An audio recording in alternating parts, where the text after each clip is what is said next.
Los bardos en la antigüedad eran los poetas encargados de transmitir la historia y las leyendas. Iban de pueblo en pueblo, compartiendo un poco de su conocimiento al mundo.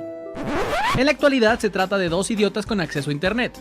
Los bardos de la historia con Lechovisa. Biografías e historias de la historia. Amigas, amigos y amigas de Lechovisa, bienvenidos a Los Bardos de la Historia, podcast donde cada martes platicamos alguna biografía, momento histórico o alguna serie de datos lo suficientemente interesantes como para aportar nuestros comentarios de dudosa certeza histórica.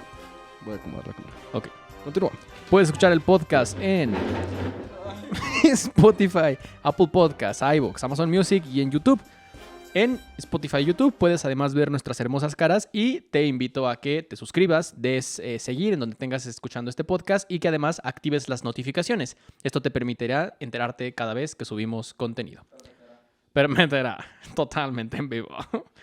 Recuerda suscribirte también a nuestro canal de YouTube o al Patreon, en donde puedes también recibir contenido exclusivo y donde nos ayudas a seguir generando más y más capítulos. Ya, Déjanos güey. comentarios Sin sobre... hacer ruido, nadie se dio cuenta. Déjanos comentarios sobre cada uno de los capítulos que trataremos de irlos comentando en el nuevo podcast semanal, Los Bardos de la Semana. Este sale cada viernes a partir de justo esta semana, donde pues tratamos de compartir algunas otras puntos de vista y perspectivas sobre temas de actualidad, cultura pop, internet, etc. Se pone chido el cotorreo, así que ve a escucharnos si quieres nuestras opiniones sobre otros temas allá. Aquí es pura historia.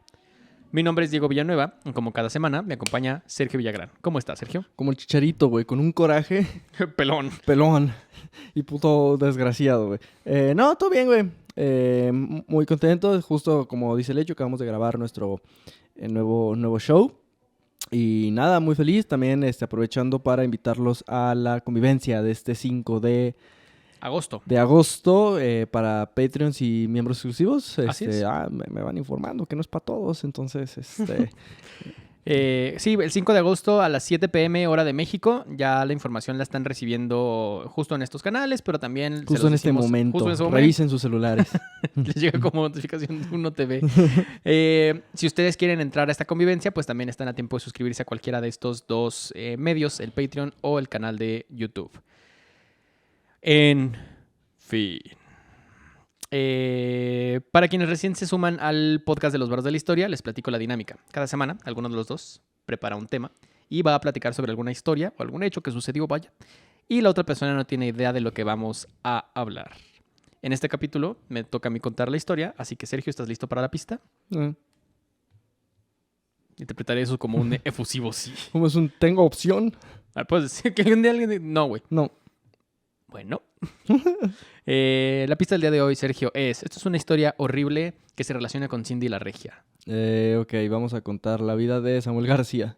No, Ok, pero sí es horrible esa historia. no estoy esperando a que se muera para contar. No, vayamos. ¿Qué pedo que tuvo otra hija? ¿Neta? Sí. Qué bueno que no sabía, güey. O sea, esto es una gran señal para mí. Que no Sí, estoy sí, enterado sí, de sí. la vida de Samuel Son García. el estereotipo de gente rica, güey. Sí, Tienen hijos en cuanto pueden, cabrón. sí. Saludos a Samuel García. Chinga tú. Bueno, vayamos a la historia.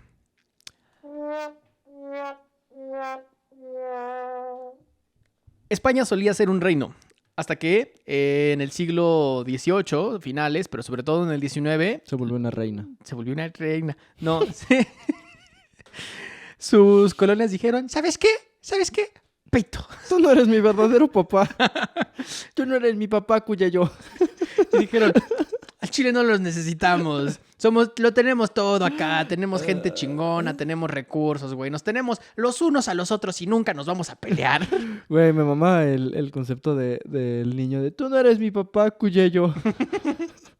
Pues uno de los cabrones que le dijo a España, tú no eres mi papá, Cuyello, en 1821 fue México. Pero no fue el único. Cabe aclarar que, obviamente... El único ni el primero. Ni el único ni el primero. Cabe aclarar que, Ni el obviamente... mejor. Ni el más chido, ni nada. O sea, ni el de más estilo, ni el que lo hizo de manera más poética. No. Pero fue el que más nos enteramos porque pues nuestra educación básica nos obliga a enterarnos de la historia de México. Otro que también se independizó en 1821 fue, por ejemplo, Nicaragua. Pero Nicaragua, igual que México, una vez independizado, se enfrentó con un periodo de desvergue.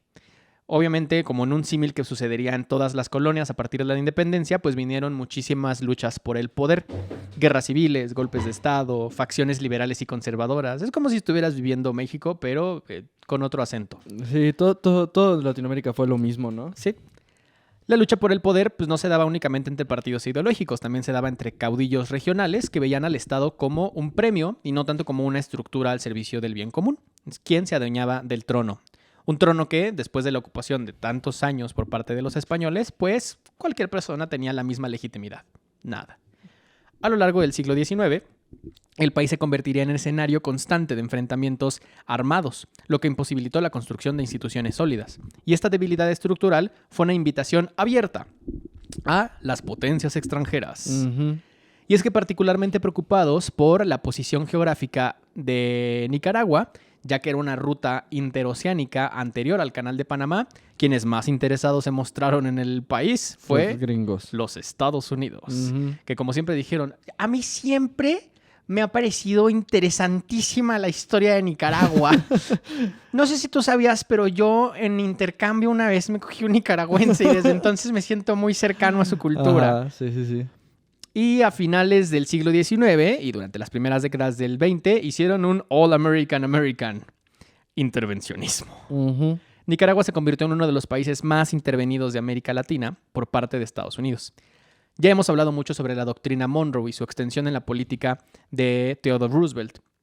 Washington, la ciudad. Washington. Justificó su intervención militar directa para proteger la democracia y los intereses económicos estadounidenses. Y bajo la falacia de la América para los americanos, en realidad se convirtió en un América para los gringos, aunque no les guste, cuyellos. América para mí. América es bio. América. En realidad, esto pues respondía al deseo ya comentado muchas veces de mantener el control regional y resguardar las rutas comerciales que éstas implicaban. No nada más para resguardarlas para sí mismos, sino además para evitar que otras potencias ganaran influencia en este momento en el que estábamos tratando de averiguar quién sería la nueva potencia mundial. Hablamos del periodo muy poquito antes de la Primera Guerra Mundial y a partir de la cual se fortalecerían para estos enfrentamientos que nos dejarían a las potencias que resultarían de los conflictos armados. Y es que entre 1912 y 1933, tropas estadounidenses ocuparon militarmente Nicaragua. O sea, lo hemos dicho muchas veces y siento que ya lo tenemos medio normalizado, pero ¿por qué, güey? O sea, ¿por qué se nos hace tan fácil contar esto? Ajá, porque está normalizado que Estados Unidos ingresó ilegalmente a estos países. Y es que argumentaban la necesidad de garantizar la estabilidad. Ujú. Durante este periodo, las decisiones claves sobre la economía, la seguridad y la política nacional fueron supervisadas o ya directamente tomadas por el gobierno de Estados Unidos. Este prolongado intervencionismo creó un vacío de legitimidad en las autoridades locales, obviamente, y sembró un resentimiento profundo entre amplios sectores de la población, especialmente entre los nacionalistas, como sería el caso del general Augusto Sandino, que durante muchas veces mientras escribí el guión, escribí Sardino. Sardino. Sí, general Sardino, a sus Sí, órdenes. te imaginas un pescado con traje militar, güey. General Sardino, mucho gusto, Sirenoman. Uno de los episodios más emblemáticos de este periodo fue la resistencia, precisamente de Augusto César Sandino, quien lideró una guerra de guerrillas contra la ocupación estadounidense. Sandino defendió una visión de soberanía nacional, justicia social y autodeterminación. Y esto, obviamente, no era acorde a la idea de los Estados Unidos. Sí, sí, sí. Eso no es acorde a la libertad americana. ¿Que quieres libertad? Eso no es muy libertad. Aunque Sandino logró que las tropas estadounidenses se retiraran en 1933, lamentablemente sufrió un pequeño percance. Y es que fue asesinado un año después, a manos de una naciente fuerza militar creada bajo la asesoría norteamericana en Nicaragua, la Guardia Nacional. Ujú.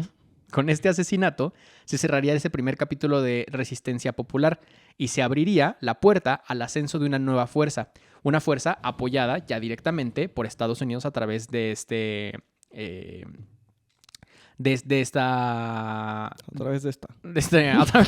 pues sí, básicamente, güey, a través de la Guardia Nacional, güey, por esta. Fue creada en 1925 con asesoría directa del gobierno de Estados Unidos. Ya lo platicó Sergio, cómo Estados Unidos tenía el know-how y tenía ya el curso, el e-learning de cómo intervenir un país. Literalmente, tenían Sí. una escuela para Sí. enseñar a la gente a hacer eso. Y bajo la idea de unificar las Fuerzas Armadas y profesionalizar la seguridad interna, esta fuerza era más bien pensada como un instrumento de control político. En 1933 se retiraron los Marines estadounidenses y dejarían a la Guardia Nacional como la única fuerza militar organizada, fuertemente armada, bien entrenada, sin contrapeso institucional y con acento tejano. Su comandante era un oficial formado en los Estados Unidos, en las filas de esta escuela que mencionaba Sergio. Ujú. El comandante Anastasio Somoza García. Ujú. Y el día de hoy hablaremos acerca de la dinastía de los Somozas Los Somozas y hijos de su madre. en Nicaragua.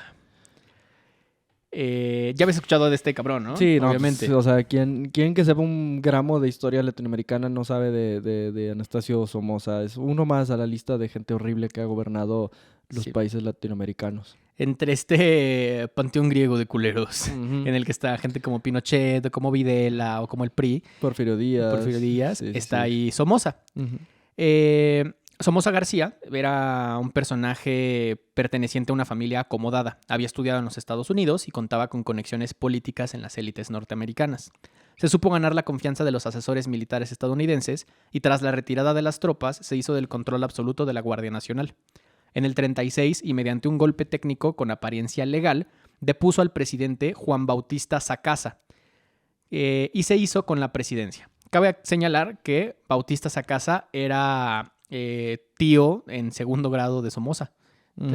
Eran familiares. Claro, pero en la política no hay alianzas, no hay amigos. no hay lealtades. Desde reconocidos. entonces inició lo que sería una dictadura que duraría 43 años a cargo de la familia Somoza, utilizando obviamente a la Guardia Nacional como un brazo armado del gobierno que aplastaría cualquier forma de insurrección. Así es. Y también, bajo la ya conocida escuela latinoamericana, les permitiría construir una red demasiado profunda de corrupción, represión y clientelismo político. El tema con estos regímenes es que mientras más se meten como la humedad a cada aspecto de la vida pública, Ujú. ya va a ser mucho más difícil sacarlo. Pues es que es el pedo que también pasó cuando ya caían, que era como, ok, sí, quitamos al presidente y a su junta y todos los cabrones que trabajaron para eso, como lo vimos en la historia el clan Pucho. Sí. Que Que Zetangana, güey. Ajá, Es sí. el Tiny Desk de Zetangana. Que no me acuerdo cómo se llamaba, el papá Pucho. El güey era... el güey se dedicaba a desaparecer gente para el gobierno y simplemente fue como, pues ya no está eso, me meto en el sistema, me desaparezco en el sistema y nunca me van a juzgar, nadie va a hablar de las cosas horribles que yo hice y seguimos y muchos de esos cabrones siguieron en el gobierno y siguieron operando y la corrupción institucionalizada por esos güeyes ahí siguió, que es lo mismo que pasó, por ejemplo, ahora que se acabó el PRI, o sea, que mandamos a la verga al PRI, la institucionalización de la corrupción que normalizó el PRI sigue y es un cáncer que está arraigado ya a la política mexicana. Claro. Tontos. Cuyellos. Cuyellos. Anastasio Somoza García no nada más instauró este régimen, sino que empezaría a acoger. Sí. A tener un chingo de hijos. Hijos que heredarían esta dinastía Ajá. política. Verdaderos hijos de puta. Luis y Anastasio Jr. Hijos de su puto padre. A veces no es suficiente un Anastasio, necesitas dos. ¿Quiénes continuarían con su legado? Verdaderamente lo hicieron por el Anastasio. Por el güey. Anastasio. Todo sea por el Anastasio, güey. Yo por el Anastasio daría todo, decía la Guardia Nacional. Con el Anastasio siempre, güey. Que esos hubieran sido los lemas y que nadie nunca les dijo que no, pues porque era el dictador, ¿sabes? No le puedes decir que no, de que vamos juntos por el Anastasio. Arriba el Anastasio, aunque nos mareemos.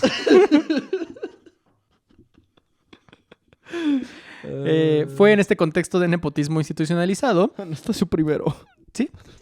que Anastasio Somoza García pues empezaría a formar así desde la cantera, vaya, desde la masía de los culeros, a quien terminaría a ser el más implacable representante de la familia, su hijo, Anastasio Somoza de Baile. Wow. El Anastasio de baile. Anastasio de Baile.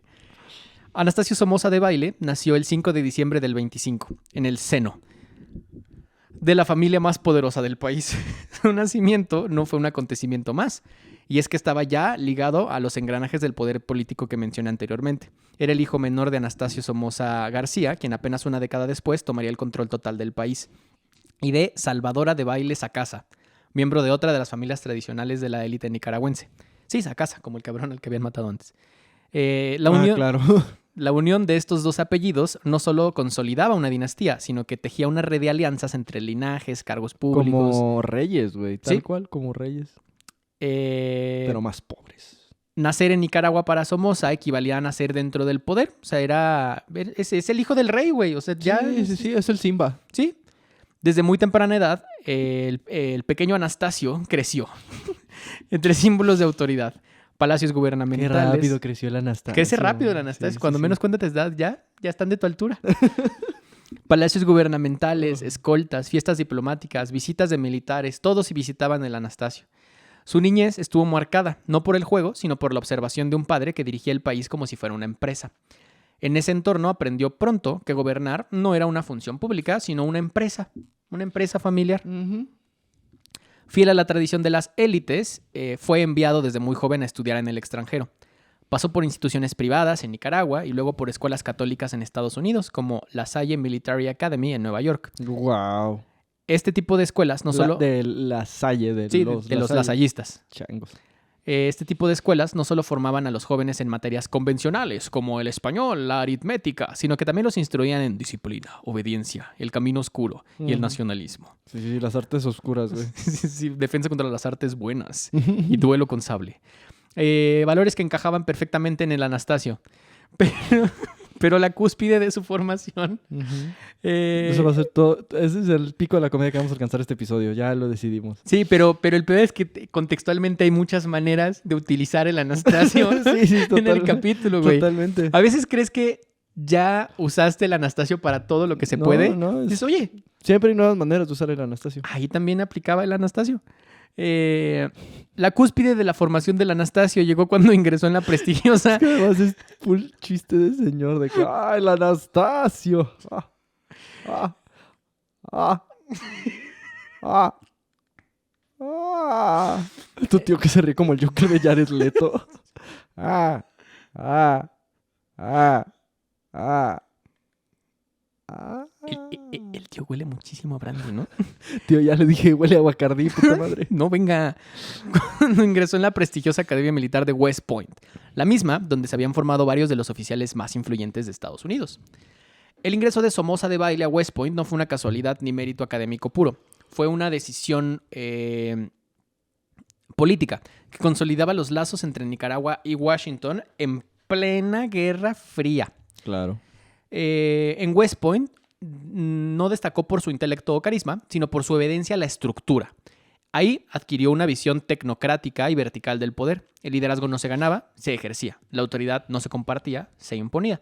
Y también forjó contactos importantísimos en el mundo militar latinoamericano, que serán una herramienta que le servirá más adelante. Qué horror la cultura militar, güey. Sí. Es cosas horribles. Hace poco salió una película que el ejército aquí trató de bloquear, la de Heroico. Heroico. Sí. Que justo habla como de en la actualidad lo horrible que es la formación militar en México y cómo es una cultura súper tóxica y súper violenta y súper machista, que obviamente, o sea, es como de que, ay, ¿a poco? Los militares son violentos y machistas, no lo podría saber, pero es como, ok, pero Pero no hay deja que, de estar culero. pero hay que hablarlo, o Sí. sea, está del nabo. O sea, imagínate estos cabrones, o sea...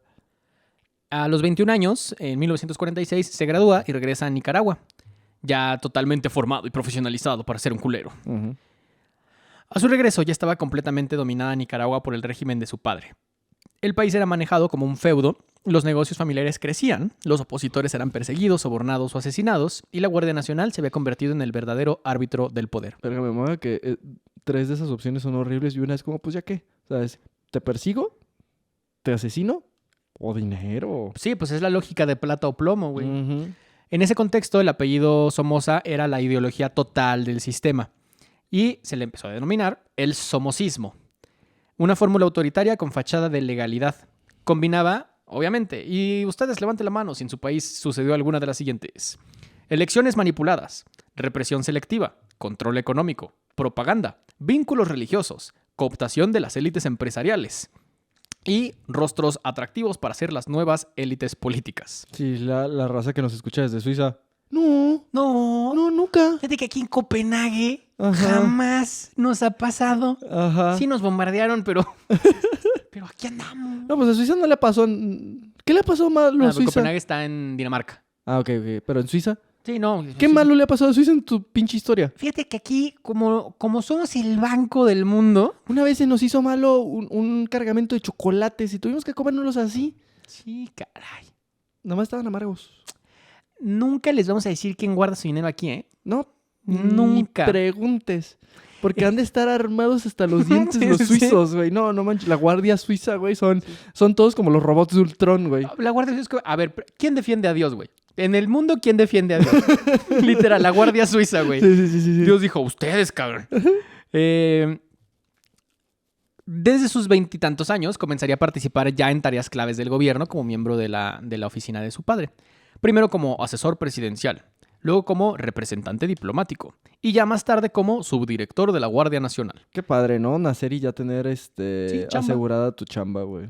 El cuerpo armado, que era al mismo tiempo ejército, policía, servicio de inteligencia y brazo de represión, no se trataba simplemente de escalar por méritos. El aparato estaba diseñado para el ascenso de Anastasio. Tras el asesinato de su padre, el poder queda brevemente en manos de su hermano mayor. ¿Asesinaron a Somoza? Sí. No sabía. Al primer Somoza, Sí. en 1956. Y el poder pasa a su hermano mayor, Luis, quien asumió la presidencia de una forma mucho más El moderada hermano mayor de Anastasio Jr. Pero... O sea, a Sacasa Ajá, lo saca Somoza García. sí. Tiene 2 hijos, Luis y Anastasio Jr. Ok, o sea, yo pensé que Anastasio era el primero. No.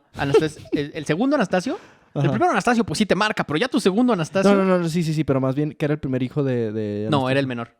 Ok, ¿y por qué a él era el que lo estaban preparando para hacer el... No, a los dos. Solo hablé más de Anastasio porque es el protagonista del resto de la historia. Ok, Pero esto sucedía con los Somoza. ok.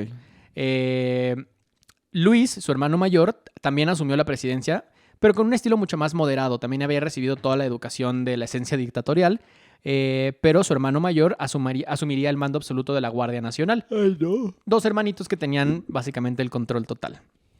Y Anastasio Jr., que ahora ya será el único Anastasio que mencionemos, al ser el mando absoluto de la Guardia Nacional, de facto tenía en realidad más poder que su hermano el presidente, pues tenía la rama militar y de todo control del país. Y ya para entonces había afianzado su imagen. Su nombramiento como jefe de la Guardia fue un momento crucial, porque este cuerpo garantizaba el orden, el instrumento por el cual se decidía quién vivía, quién moría, quién gobernaba, quién desaparecía, y desde esa posición preparó el camino para su propio ascenso presidencial. Lejos de cuestionar el sistema que heredó, pues Somoza Debayle lo llevó al siguiente nivel. Pues que si su padre era un caudillo populista y su hermano un administrador, Somoza Jr. era el ingeniero del mal. Sí, o sea, su papá al menos sí salió de una revolución. Este güey sí ya... Sí, no, qué horror. Y además creó un sistema súper especializado de dictadura, Sí, güey. ya, Lo llevó ya a era, otro un nivel. junior, era un junior malvado, güey. Pero uno al que mandaron al IPADE de los culeros, güey, Sí. y ya llevó a la empresa a otros niveles, güey, a otras Sí. alturas. Porque tenía formación militar, visión empresarial, respaldo extranjero, y se convenció de que el poder no solo le pertenecía, era su derecho natural. Ujú. Soy el elegido. Sí, pues sí, como un príncipe, pues, o sea... Príncipe. Fue así como, desde su infancia, formación y sus primeros cargos, Somoza Debayle no solo fue preparado para gobernar Nicaragua, sino criado para poseerla. El país entero fue su herencia y él estaba decidido a administrarlo. Entonces tenemos a Luis y a Anastasio. Estas 2 personas, vamos a hacer un pequeño paréntesis, ¿cómo entran al poder? El padre, Anastasio Somoza, fue víctima de un atentado cuando un joven poeta, pero también militar, llamado Rigoberto López Pérez, le disparó en un acto solitario de resistencia. Ujú. En un acto público, un cabrón llegó, pum, se quebró a Anastasio y seguramente se lo quebraron a él también. Sí, no, pero le han de haber hecho cosas horribles, o sea... Sí. En esos contextos lo bueno era que te metieran un balazo en ese momento. Mucha gente se mata a ellos mismos después de hacer eso. Somoza sobrevivió al ataque, pero falleció finalmente en el hospital unos días después. Y su muerte generaría una tensión en el régimen, pero ya estaban listos sus 2 hijos para asumir el poder. El sistema estaba construido para que el hijo mayor, Luis Somoza, asumiera la presidencia y Anastasio asumiera el mando de la Guardia Nacional. En 1957 es nombrado subjefe de esta fuerza y se convierten en su jefe absoluto una década después, acumulando un poder real mucho mayor al de cualquier ministro, diputado o incluso su hermano Luis. Ese año, además, cabe aclarar que había elecciones presidenciales. Seguía habiendo nuevos presidentes. Sí, como en Rusia y en varios lados, o sea... Sí. En 1967, cuando Anastasio ya es nombrado jefe absoluto de la Guardia Nacional y llevaba ya más de 10 años afianzando su poder como la máxima figura del organismo con más poder en Nicaragua, termina el mandato presidencial de René Schick, que era otra marioneta de los Somoza, y Anastasio se presenta como candidato presidencial. En las elecciones más cochinas que se han visto en Latinoamérica, donde gana de que... no sé, güey. Güey, ganó de que con el 105%, güey. Uy, no sé. Eso es interesante, Está muy cabrón afirmar que son las más cochinas porque es que, güey, no, Latinoamérica... Sí. O sea, seguimos construyendo esa historia de pasarnos por los soberanos huevos lo que es la democracia, güey. Esta elección fue básicamente una coronación, güey. Sí. Coronó el Anastasio, güey.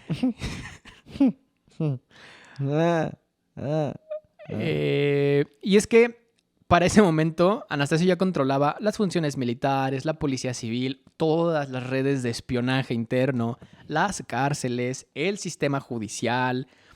Y tejió una red de control que le permitió eliminar a todos los posibles enemigos políticos. Sofocaba movimientos sociales, enviaba mensajes y asesinaba a todos los líderes de las rebeliones. Sí. A pesar de que el régimen se mantenía gracias a la represión y el miedo, Somoza tenía una fachada democrática.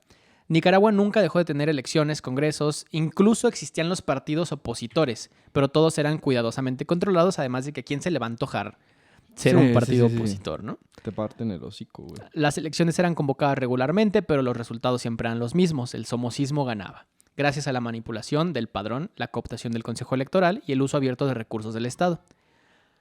Cuando sí existía la oposición legal, era una farsa. Y muchos partidos eran llamados el zancudismo, que era una práctica de simulación de oposición, también alimentados y creados por el somocismo, pero eran pequeños partidos opositores que ahí entraban a las elecciones, daban una pequeña impresión de competencia y lo que hacían era que te partimos tu madre en la elección, pero en cuanto acabe la elección, te damos algún cargo menor. O no te matamos. O simplemente decidimos perdonarte la vida. Así es. Los verdaderos opositores, no los zancudistas, pues eran perseguidos, exiliados y asesinados.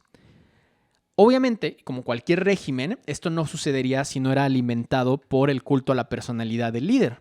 Y Somoza Debayle se proyectaba como un líder moderno, civilizado, con una formación internacional, era un empresario exitoso, había desfiles todo el tiempo, actos públicos, campañas mediáticas, y cualquier crítica era tachada de traición.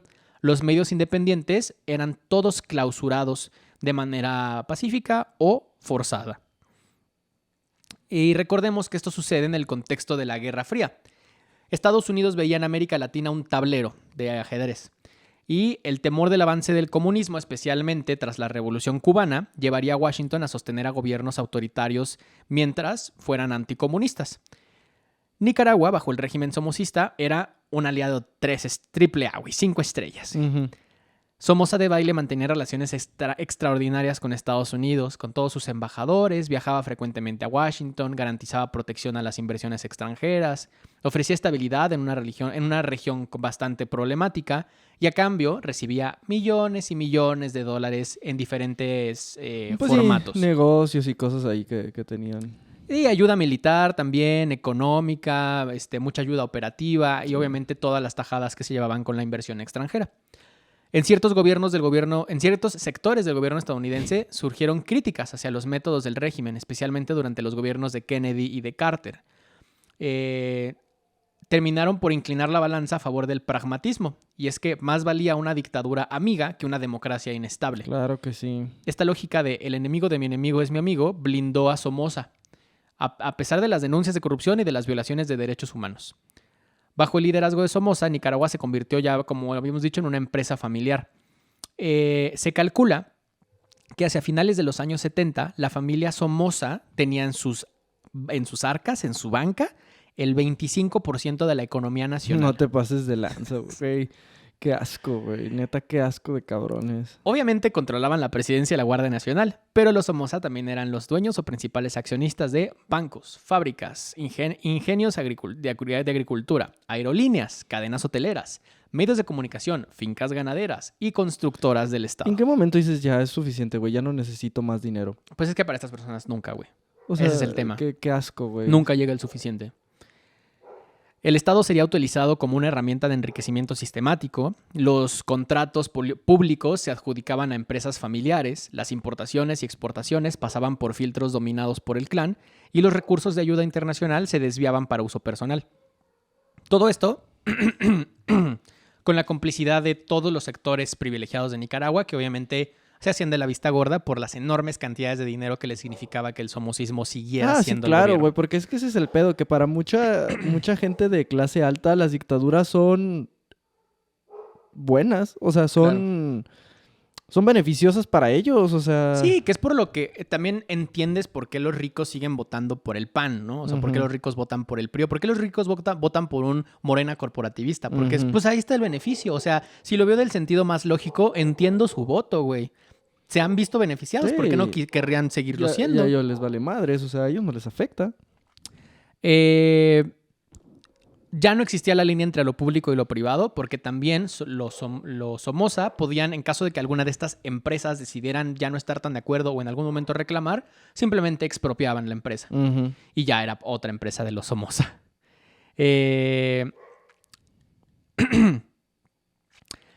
La década de los 70 representaría ya el total poder de Nicaragua, de Somoza en Nicaragua. Transformó al Estado en un instrumento personal de control político y lo que antes era una dictadura camuflada bajo algunas formalidades democráticas, ya era un régimen abiertamente autoritario. Ya no era una república, era una empresa familiar. El aparato estatal nicaragüense durante el somocismo operaba bajo la lógica feudal. El control que ejercía Somoza no se limitaba a la presidencia, se extendía a todos los niveles de decisión. Y desde las universidades hasta los sindicatos, los medios de comunicación y los bancos, todos rendían tributo a los Somoza.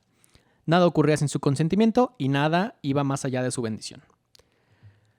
Lo que se seguía fortaleciendo obviamente era la Guardia Nacional. Ese era el principal brazo de control. Pero también estaba el Poder Judicial, que lejos de ser un contrapeso funcionaba como una oficina de los Somoza.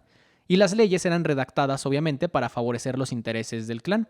Los jueces eran nombrados por lealtad y el aparato legal se utilizaba para proteger los privilegios del poder, como para perseguir, obviamente, a los disidentes.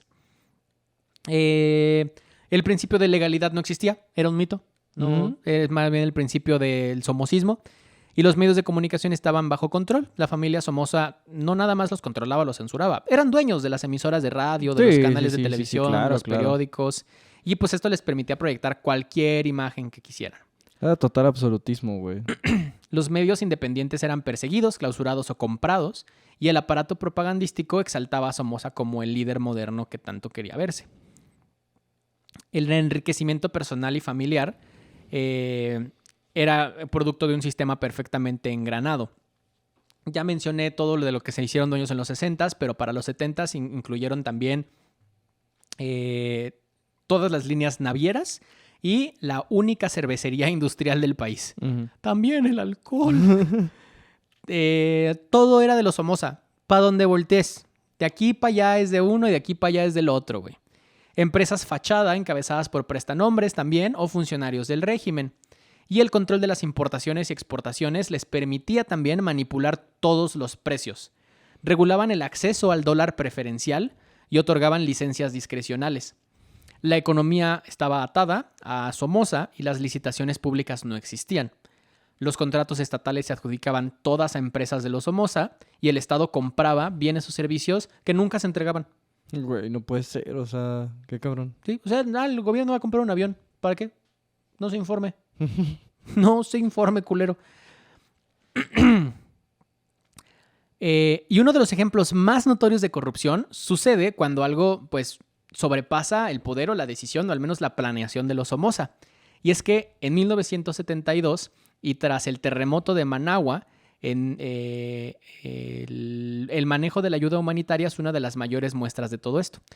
Y es que fue una de las mayores tragedias en la historia del país. El 23 de diciembre, un sismo de magnitud 6.2 destruye gran parte de capital, dejando entre 10,000 y 20,000 personas muertas, miles de heridos y más de 300,000 personas sin hogar. La devastación fue total. Ujú. Ante la magnitud, la comunidad internacional reaccionó con rapidez. Juan Pazurita empezó a recolectar donativos. Hay que ayudar. Hay que ayudar. Y llegaron donaciones multimillonarias en dinero, alimento, medicina, materiales de construcción, los topos de México, todos, güey. Ujú. Pero nada llegó Sí, a la claro que gente. no, sí. Qué mierda, güey, neta, ya fusilarte de cosas que son humanitarias. Es como, güey, ¿para qué lo quieres? ¿Para qué quieres 1 kilo de ayuda? Es que los alimentos que mandaba la comunidad internacional eran revendidos. Desaparecían los No, materiales no, de no, enfermería y los fondos se desviaban a todas las cuentas bancarias en el extranjero.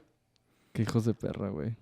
El gobierno utilizaba la emergencia como una oportunidad para enriquecerse, porque con esta imagen que proyectaban hacia el exterior era, sí, no, ayúdanos, por favor, ¿sabe qué? Pero hacia el interior, como ya tenían todo controlado, cualquier recurso que entrara al país entraba a través de los Somoza. Ujú. Pues ellos decidían que sí y que no. Gran parte de la ayuda fue canalizada a través de empresas y fundaciones de la familia. Las pocas obras de reconstrucción fueron encargadas a compañías de la familia y muchas de las nuevas propiedades construidas con fondos de donantes internacionales pasaron directamente a manos de las empresas. En lugar de reconstruir la capital, el régimen consolidó su poder económico. La capital seguía en ruinas y ellos se volvieron todavía más ricos. Algunos aliados internacionales ahí ya empezaron a decir como, ya no está tan chido. Ya no me hables en público, güey. Sí, sí, sí. La corrupción tras el terremoto generó una pérdida masiva de recursos y un profundo desprestigio político. Y lo que hasta entonces había sido tolerado se reveló como un esquema descarado a ojos de la comunidad internacional. Y esto posiblemente fue el inicio del fin para los Somoza. La acumulación de riqueza, represión sistemática, falta de democracia y sobre todo ser unos auténticos culeros con las víctimas del Sí, terremoto no mames, güey. ya explotaron en descontento popular. Y empezaron también justo en el periodo de finales de los 60, principios de los 70, donde la comunidad internacional también estaba marcada por las movilizaciones estudiantiles y hippies, Ujú. protestas campesinas, huelgas obreras y una creciente organización de grupos insurgentes. Y es que el malestar ya no era aislado, ya no estaba al margen, ya era transversal. Todos los sectores ya estaban emputados. En ese contexto, surge el Frente Sandinista, fundado en 1961, pero hasta entonces minoritario y en las sombras, Ujú. comenzó a fortalecerse. El Frente Sandinista de Liberación Nacional. Un perro sandinista. Un perro, ajá. O no. O somosista. O somosista. ¡Viva los socios! Del presidente no va a estar hablando. Inspirado en la figura de Augusto Sardino, su discurso anticolonialista y antiimperialista encontró eco. Y el Frente no solo promovía la lucha armada, sino que también ofrecía una visión alternativa del país. Justa, soberana y participativa. La vida política se tornó entonces el Frente contra el Anastasio. Ujú. Y la represión del régimen se intensificó. La Guardia Nacional ya utilizaba la tortura, las desapariciones, los asesinatos selectivos, vaya, los halconazos nicaragüenses. Sí, sí, sí. Cosa que, lejos de apagar el fuego, lo avivó. Y es que el asesinato de líderes estudiantiles, religiosos y campesinos pues ya aumentaba la de por sí existente indignación. Ujú. Ya la propaganda no servía de nada, ya todos sabían que era una mentira, ya todos entendían que era una mentira. Y además ya todos eran directamente o perjudicados o familiares o amigos de alguien perjudicado por lo del terremoto. Sí, cuando te chingas a todos, pues ya, ¿qué le queda a la gente, güey? Claro. La corrupción dejó de ser tolerada y comenzó a ser vista como un régimen putrefacto. Y la primera respuesta de Somoza ante el descontento, obviamente, fue incrementar el terror. Ujú. De aquí para allá, chinguen a su madre. El régimen ya no gobernaba a través del consentimiento, sino del miedo. La Guardia Nacional ya era un aparato de tortura, vigilancia y castigo. Estudiantes universitarios, líderes sindicales, campesinos, sacerdotes, periodistas y cualquier persona en contra fueron desaparecidos. Las universidades, tradicionalmente centros de pensamiento crítico, fueron objeto de intervención directa y las protestas estudiantiles eran sofocadas, muchos de sus líderes desaparecidos o asesinados, y las zonas rurales vivieron una militarización masiva. Cualquier reunión comunal era vista como sospechosa. No mames. De los señores afuera de la tiendita pisteando. A ver ustedes tres culeros, ¿qué dijeron del presidente? No mames. Que es el mejor brandy. Y los abusos contra la población campesina se multiplicaron. La censura de la prensa ya era total. Periodistas eran acosados y la radio, que tenía un fuerte impacto en las zonas rurales, fue uno de los blancos principales de represión. Las emisoras alternativas eran no cerradas, destruidas. Sí. Llegaban y tiraban el Y edificio. las quemaban, sí. Los diarios opositores como La Prensa enfrentaban amenazas y su director, Pedro Joaquín Chamorro, se convirtió en uno de los principales rostros de la resistencia cívica. El 10 de enero de 1978, Chamorro fue asesinado Ujú. mientras viajaba por Managua. La noticia causó una conmoción nacional. Y es que era una figura moderada, incluso por sectores empresariales y conservadores era respetado, pero su asesinato no solo eliminó un adversario político, sino que ella era una señal de que no había límites en el régimen. La respuesta fue inmediata: más protestas, más paros empresariales, más huelgas generales y una nueva ola de movilización popular. Surge el Frente Amplio Opositor, una alianza diversa que reúne a empresarios, intelectuales, estudiantes, obreros y miembros de la Iglesia Católica. Ya todos, güey. Ujú. Hombres, enanos y orcos. Sí, güey, totalmente. Lo que sea para sacar a Sauron, güey. Fue en este punto cuando el país comenzó a cambiar irreversiblemente. Las víctimas dejaron de ser cifras y ya se convertían en mártires que servían para la narrativa del Frente Amplio Opositor. La dictadura, hasta entonces muy hábil para dividir y reprimir, comenzaría a perder el control del país. Mientras tanto, el Frente Sandinista pasaba de ser ya la organización marginal a ser la principal fuerza de oposición, ya no política, sino armada. Sí. Los sandinistas agarraron fuscas a la vez. Ujú. Con una inspiración completamente marxista, nacionalista y antiimperialista, el Frente Sandinista de Liberación Nacional, o el FSLN, Ujú. había resistido a la represión con guerrillas aisladas en las zonas montañosas. Pero tras el asesinato de Chamorro, el frente se fortaleció y expandió su base de apoyo. Con una reorganización estratégica en 1979, dejaría de operar exclusivamente como una guerrilla rural para convertirse en un movimiento político-militar nacional.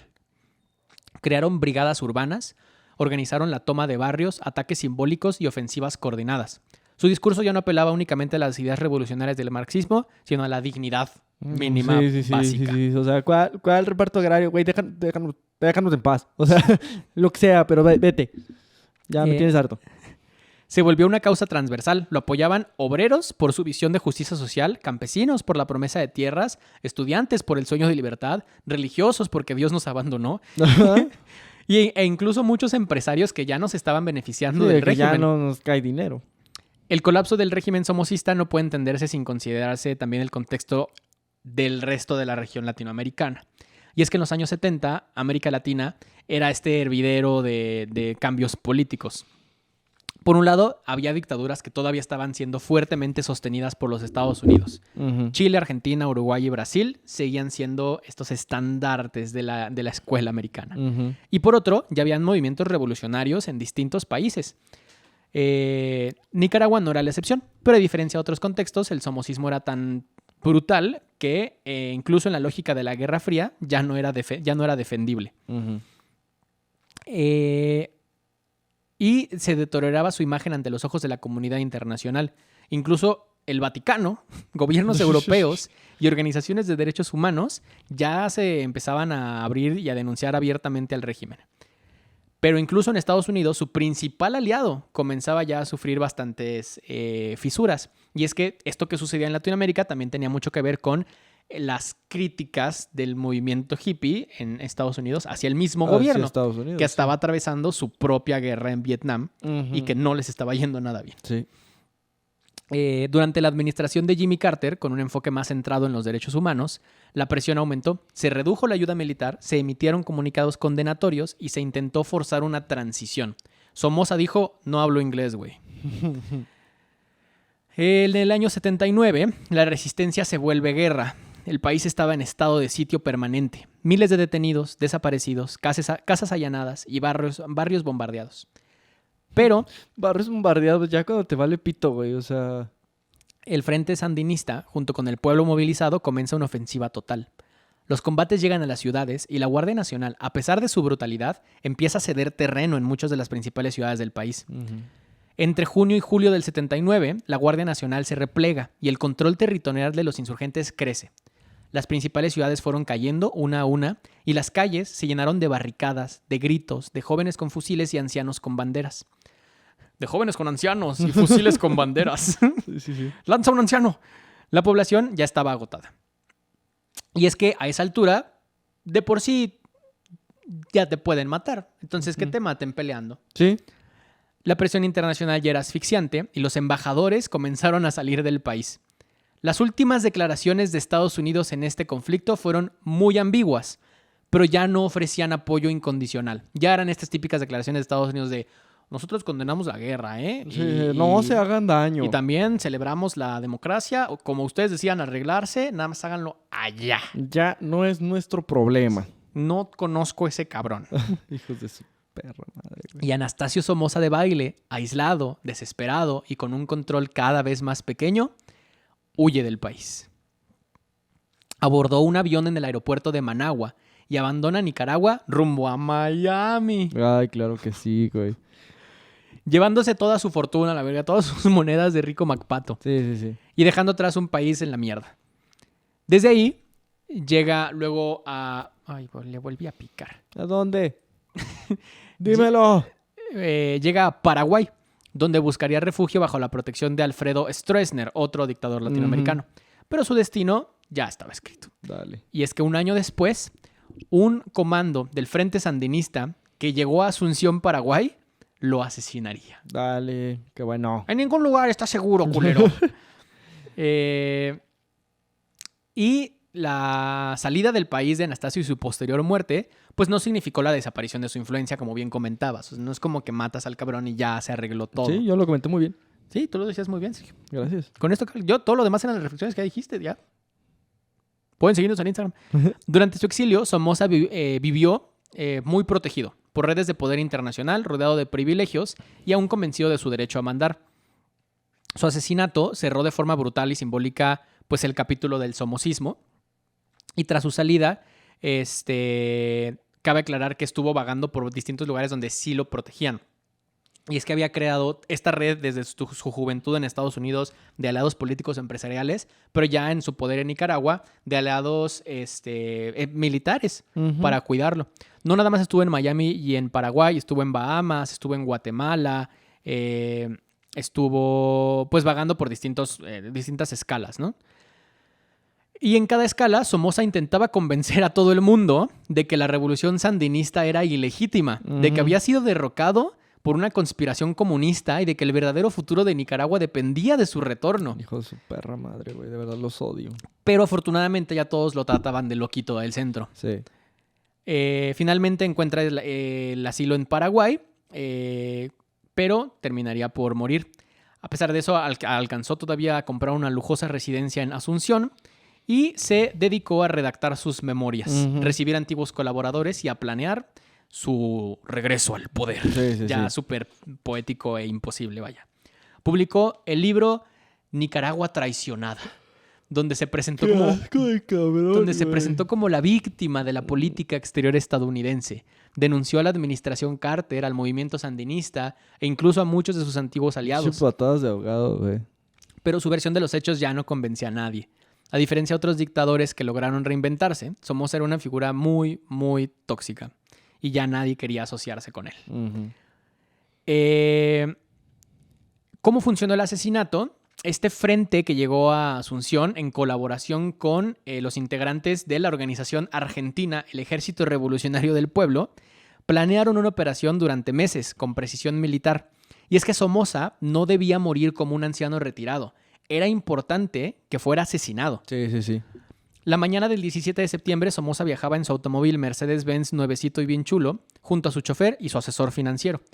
El comando guerrillero, disfrazado como equipo de mantenimiento de calles, lo intercepta en plena vía pública. Usan armas automáticas y algunas versiones indican que tenían un lanzacohetes para destruir el vehículo por si se pelaba, güey. Sí. El ataque fue brutal y fulminante. el cuerpo de Somoza quedó irreconocible y carbonizado en el auto. El asesinato causó, pues como, ay, güey, Ujú, sí se murió. ujú. Y aunque las autoridades paraguayas intentaron minimizar el hecho, la noticia ya se había esparcido por todo el continente. El mundo obviamente se dividió entre los que consideraban que esto era un acto injustificable y era un asesinato cruel, y quienes lo veían como un acto de justicia revolucionaria. O sea, es que si me preguntas a mí, obviamente creo que de las tres opciones, obviamente el hecho de que se muriera retirado sí era como lo más injustificable, porque merecía un tipo de repercusión, pero claramente creo que el asesinato no es como lo mejor que podía haber pasado. El mejor Claro. caso era, imagínate que lo llevaran de regreso a Nicaragua y Sí, a lo una juzgaran. cárcel. No, que lo Sí, juzgaran. que lo juzguen. Quizás que lo juzguen y ¿sabes qué? Te vamos a matar. Pero Claro. después de un juicio. Porque los juicios también abren discusiones. Sí. Y abren heridas. Y abren vamos a buscar. ¿Sabes? No solo es. Por ejemplo, como en la película esta de 1984. Que es sobre los juicios a toda la Junta Militar de Argentina. Está muy chido en el sentido de que, como los van a llevar a juicio, tienen que abrir expedientes. Entonces, no solo es, los matamos y que chinguen a su madre. No, es como vamos a abrir expedientes para que se sepa todo el cagadero que hiciste, güey. Sí, estas comisiones de la verdad también son Ujú. importantísimas para la reparación histórica. Sí, o sea, es como, güey, no nomás es matar a Díaz Ordaz, es saber todo lo que hizo Díaz Ordaz, que el cabrón lo acepte, o que si no lo va a aceptar, al menos que saquemos todos sus trapos sucios, por respeto a las víctimas, güey, no por él. Aún así, para muchos nicaragüenses, pues esto fue un alivio. Y es que también el tema era que como el somocismo estaba tan inmerso de años en Sí, Nicaragua, que pudiera regresar. no, y probablemente un juicio no hubiera sido tan transparente y legítimo porque seguía muy inmerso el somocismo en el poder judicial Pues sí. nicaragüense. Igual, estoy totalmente de acuerdo contigo. En Estados Unidos, algunos sectores conservadores condenaron el asesinato, pues era, según ellos, señal del crecimiento del terrorismo internacional Chúpenla. que dejaba expuestos a otros exiliados. Sin embargo, el gobierno estadounidense, aún en transición entre la era Carter y la administración Reagan, guardó muchísima distancia. No les valió verga. Ujú. Ya habían abandonado la figura de Somoza hace tiempo. Es que también los gringos son bien hijos de perros. Como, ese cabrón, no, yo ni lo conozco, güey. No, lo vi creo que en una fiesta una vez, güey. Nos metimos perico y ya, güey. O sea, así amigos, pues no somos. Quienes sí tomaron medidas al respecto fue Stroessner, en Paraguay ya mencionado, y Ujú. Pinochet, en Chile, que ante esto reforzaron sus medidas de seguridad, temiendo que la acción pudiera repetirse. Sí, es como cuando el güey mató al CEO, que todos los CEOs de repente ya salían Sí. con 30 guarros. Era como, pues claro, cabrón. Un cabrón que no tiene cola que le pisen, no tiene miedo. Y es que además la muerte de Somoza marcaba también la clara cooperación internacional entre frentes revolucionarios. Esto Sí. fue un acto organizado por el sandinista en Nicaragua, por el popular en Argentina y con Ujú. colaboración de los frentes revolucionarios en Paraguay. Ujú. La Liga de la Justicia. Para los movimientos revolucionarios y de izquierda, el asesinato fue un acto ejemplar. Una demostración de que la justicia popular podía alcanzar incluso a los hombres más protegidos del continente. En Nicaragua, la noticia fue recibida con júbilo. El nuevo gobierno sandinista, que estaba en una compleja transición por lo ya mencionado, no reivindicó completamente el acto, pero tampoco lo condenó. La muerte de Somoza fue vista como una consecuencia lógica. Pues, ¿qué querías, culero? Sí. O sea, fue pues te iba a pasar, güey. O sea, Obviamente la figura de Somoza ya es en Nicaragua un símbolo de todo lo que está mal, todo lo que no debe repetirse. El nombre Somoza en Nicaragua no se menciona sin provocar ya una discusión, una indignación o miedo, pues representa la época más oscura de la historia de Nicaragua. Sin embargo, el importante poder político y económico que juntaron los Somoza permitió que las personas descendientes del clan salieran del país y que siguieran teniendo muchísimo privilegio Sí, en otros claro. lugares. Por ejemplo, la sobrina de Somoza, ujú, Marta de Baile, ujú. una famosa periodista nicaragüense que radica en México desde hace muchísimos años, y quien sale en la película de Cindy la Regia. No, ok. Sí, pero que Marta de Baile es esta súper white chicana, Sí. que es la que se burlan de ella porque siempre menciona las cosas que son en inglés, pero las menciona súper con un acento súper Sí. exagerado. O sea, es la de ¿Cómo que palomitas? Vamos a comprar popcorn. Popcorn. ¿Mercedes-Benz? Sí. No. A mi tío lo mataron en un Mercedes-Benz. Mercedes-Benz, ajá. Sí, con unas guns. Sí, Unos sí. crazy people. Ajá. They shoot my tío. Y no era un culero, era un asshole. Era un asshole, pero, o sea, yo me hice desde abajo. Me construí solita. Mi dinero es limpio. ¿Qué dices? Pues mira, pues, no podemos culpar a la gente del Claro. pasado de su familia y es como, puta, pues ni modo que regreses ese dinero, ¿no? Pero, pues tantita conciencia histórica, te puedes dedicar a, como lo que hicieron, por ejemplo, el hijo de Escobar. El ¿Sí? hijo de Escobar que se dedicó a hablar de los crímenes de su padre, que se dedicó a tratar de reivindicar el apellido Escobar a través de hablar con las víctimas, tratar de pagar un poco como todo el daño que hizo su padre, ¿sabes? Porque es como, pues sí, yo reconozco que el privilegio en el que estoy viviendo está cimentado en sangre y en violencia.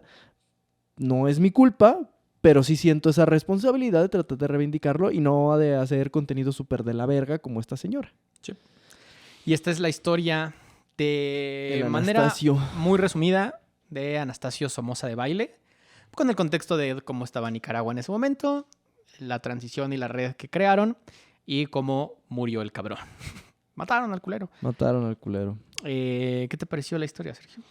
Pues terrible, güey. Pues qué feo. O sea, que un raya más al tigre de las cosas horribles que han pasado en Mira, Latinoamérica. güey, soy latino, ya nada me pesa, güey. Sí. Mira, seguimos yendo a trabajar más de 48 horas a la semana. Sí, o sea, pero también habla un poco de la resistencia latina de tarde o temprano les va a caer su Sí. retribución a estos hijos de la fregada, güey. Y lo interesante que es que tenemos similitudes en la historia política de cualquier país de Latinoamérica, güey. Ujú. Lo platicábamos hace poco, justo en el capítulo de la semana anterior, que Alejandro nos acompañó nos invitó a su podcast, que nos acompañó en el podcast, que hacíamos algunos chistes políticos y a Alejandro le preguntamos sobre Argentina. Es como, pues lo mismo, güey, pues una serie de culeros. Sí, gente de la verga Sí. y corrupción y ¿qué te digo? O Y las sea, mismas cosas, güey, de que, red de corrupción, claro que sí. Ujú. Silenciar a los medios, claro que sí. El poder de las fuerzas económicas, claro que sí. sí, Tener una fuerza intervencionismo. militar, por supuesto. ¿Es intervencionismo gringo? Claro que sí, güey. Desapariciones forzadas, claro que sí. ¿Qué te digo? Latinoamérica. Ah, Y luego Teníamos dicen que que- no somos iguales y que no somos hermanos. teníamos que sacarlo de nuestro sistema. Hay muchos países más por hablar. No, sí, muchísimos. Hay muchos otros culeros como este. Vean la película, si quieren agüitarse así de que unas 2-3 semanas, vean la de I'm Still Here, la que salió hace poquito, que la nominaron al Oscar, sobre la dictadura brasileña. Ujú. Qué película tan terrible. O sea, es buenísima la película, pero Qué historia tan dura. no mames, la terminas de ver y dices, Chale. verga, güey, me quiero matar. Sí, por eso... O vean 1984, que Sí. habla de las personas que llevaron a juicio a los hijos de su puta madre. O vean No, que habla sobre la campaña publicitaria que se armó en Chile para tratar de sacar a Pinochet. Ujú. Probablemente hay muchísimo contenido pues, audiovisual que se ha hecho sobre estos lugares y sobre estas historias. Sí, también se me hacía bueno hablar como de Somoza, porque creo que como decía al principio, los apellidos más conocidos son los Pinochet, los Videla, pero este huele igual de culero, o sea, la misma fórmula, tal vez en un país que normalmente no hablamos tanto. Sí, y como ahí lo es tenemos Nicaragua. ahorita en El Salvador a este hijo de su perra madre, ¿cómo se llama? Bukele. A Bukele, que Que, güey, ahí anda, ahí va. Y o vas sea, escuchando las descripciones de estos güeyes, es como culto a la personalidad, poder total de las fuerzas militares, poder total de las prisiones. publicidad, Sí. mercadotecnia, El reflejo de una supuesta estabilidad, apoyo a Estados Unidos. apoyo a Estados Unidos, claro. Ujú. Sí, así que, bueno, más allá de tener una historia triste, pues estamos felices por seguir estando unidos como Por seguir aquí. latinoamericanos. Y seguir aquí, vaya, no me he muerto y hasta la fecha esto es una victoria. Ajá, no somos estadística. Pero hay que agradecer, eso sí, a quienes nos permiten seguir haciendo este contenido. Que nos pagan en dólar. Y no dejen de hacerlo, ¿eh? Que son nada más y nada menos que Mateo Bifulco. Espera, es que siempre le pico a uno que no es. Tonto. Mateo Bifulco, Ariel Alvarado, ¿cuál es? No. Ariel Alvarado, Bruno Valles, Héctor Israel, Andrés Arreguín, Hugo Valencia, Eric Pérez, Alejandro Montoya, Cristian Pérez Covarrubias, Iván, Ramiro Cotarelo, Espardades, Orlando Sosa Canto, Javier Jara, Francisco Jiménez, Cian Yadonis, Gorete Alfaro, Sammy Cuestas y Azael Piña, quien es Juno, el de los datos raros. Así es. Ellos están en el Patreon y también cabe recalcar la importancia de los miembros oficiales del canal de YouTube. Así es que, bueno, pues gracias a ustedes estamos aquí, tenemos contenido y que gracias a ustedes también se debutó el nuevo podcast. Así es. De los viernes. Los Bardos de la Semana. Así es. Podcast donde vamos a estar platicando justo como de noticias de actualidad, mames recientes, temáticas que hayan surgido en redes sociales y pues toda esta plática que normalmente teníamos al principio de este podcast de cosas que estén sucediendo en nuestra vida, pues ya tienen este otro espacio. También para la gente que nos estaba diciendo que querían escucharnos más días a la semana, ahí está. Va a estar los viernes y complementa a los Bardos de la Historia. Vayan a escucharlo, vayan y dejen un comentario de, oye, llegué por el capítulo de los Bardos de la Historia. Y muy importante, ese otro podcast va a tener una sección fija respondiendo comentarios. Entonces vayan, escúchenlo y dejen abajo alguna pregunta, comentario o cualquier cosa que quieren que platiquemos en la grabación del podcast. En YouTube queremos agradecerle también a Sergio Ortiz, a Luni, a Majo, a Esparda el Destructor y a Fernanda Lara por ser los miembros oficiales como Amigues de Lechoviza y por supuesto a Alejandro Cordeiro, dueño de nuestras quincenas y que recientemente se sumó al podcast para platicar en el capítulo de Napoleón y los conejos. Muchísimas gracias a todas, a todos ustedes. Les pedimos que si llegaron hasta este momento del podcast, se suscriban, activen las notificaciones para que se enteren de todo lo que sucede con este contenido y que además recuerden seguirnos en todas las redes sociales. Sus comentarios los leemos siempre, tratamos de contestarlos Además siempre. desde los comentarios los vamos a estar leyendo ahora sí en el show del viernes. Es correcto. Nosotros fuimos los Bardos de la Historia, que nos vamos, pero no sin antes recordarles como cada semana que... Maldito seas Estados Unidos. Quiero aprovechar una vez más para condenar a los Estados Unidos de América. ¡Maldito! Maldito, ya, gracias. Gracias de todo. Tampoco me voy a exceder tanto. Es poco el tiempo en radio que tenemos. Les vendemos muchísimo petróleo. Así es. Ahora, béisbol. Béisbol. Pelotero a la bola, papiri, papiri, pa, papiri, papiri, pa. Ay, maldita sea. Fucking fuck.